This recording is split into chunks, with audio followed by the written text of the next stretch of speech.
ত্রয়োদশ জাতীয় সংসদ নির্বাচনের মনোনয়ন দাখিল শেষে সম্ভাব্য প্রার্থীদের হলফনামা যাচাই বাছাই চলছে পুরো দমে।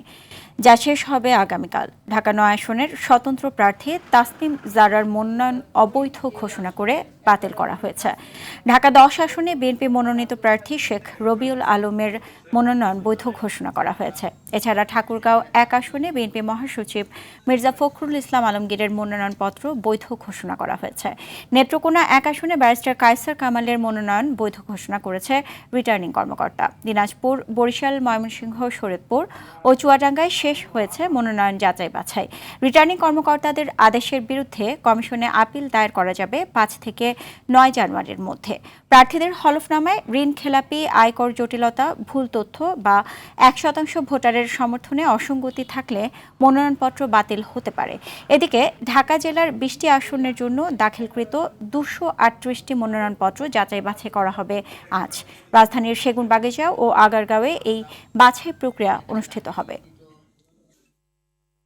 মনোনয়ন যাচাই বাছাই কার্যক্রমের বিষয়ে জানাতে রাজধানীর সেগুনবাগিচায় বিভাগীয় কমিশনের কার্যালয় থেকে যুক্ত হচ্ছেন সহকর্মী শামীম চৌধুরী। শামীম, মনোনয়নপত্রের যাচাই বাছাই নিয়ে সর্বশেষ কি তথ্য আছে আপনার কাছে, আমাদেরকে বিস্তারিত জানাবেন। মনোনয়নপত্র যাচাই বাছাই কিন্তু এখনো চলছে। ওই যে অনেকে আপনার বাচ্চাদেরকে নিয়ে আসছে মাসুদ ভাই। ঢাকা মোট ২০টি আসনের মনোনয়নপত্রের যাচাই বাছাইয়ের কাজ এই বিভাগীয় কমিশনারের কার্যালয়ে চলবে।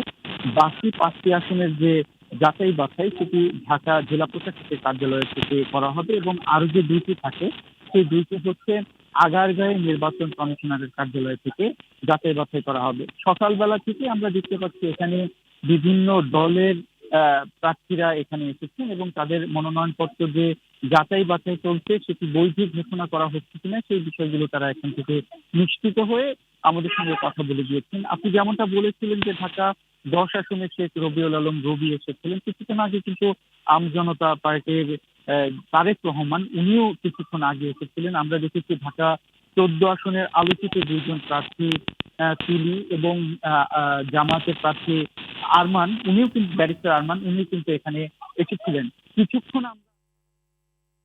জি শামীম, আপনাকে ধন্যবাদ।